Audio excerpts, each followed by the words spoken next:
দিছোঁ যেতিয়া মানুহৰ দায়িত্ব পালন কৰিব লাগিব ছাৰ। মোৰ জীৱনৰ শেষ দিনটো তেজ থকালৈকে মই যুঁজিম ছাৰ। প্ৰয়োজন হ'লে মই মোৰ কিডনী বিক্ৰী কৰিম। কিডনী কিডনী তেনেকৈ কিনা বেচা কৰা বস্তু নহয় বাদল, এক দীঘলীয়া আইন প্ৰক্ৰিয়া। তেনেহ'লে মই কৰোঁ কি ছাৰ? মোৰ ডাঙৰ চাকৰি নাই, ভাল ব্যৱসায় নাই। আচলতে আমাৰ দৰে সৰু সৰু মানুহবোৰ পৃথিৱীত জন্ম গ্ৰহণ কৰাটোৱেই পাপ ছাৰ, মহাপাপ।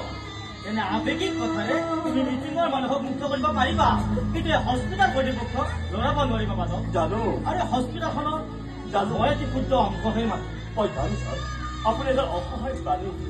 মেনেজমেণ্টৰ চূড়ত পৰিলে আপুনি ইয়াত 1 ঘণ্টা সময় দৃষ্টি থাকিব নোৱাৰে। তথাপিও আপোনাক ছাৰ অশেষ প্ৰণাম ছাৰ। আপুনি ভনীৰ বাবে ইমান কষ্ট কৰিলে। এতিয়া সেইবোৰ এৰা বাদল, তুমি টকা যোগাৰ কৰিব লাগিব। তাই অপাৰেশ্যনটো যিমান সোনকালে পাৰি ধৰিব লাগিব, নহ'লে কিন্তু বাদল মই সঁচাকৈ কৈছোঁ Badal, it is very difficult.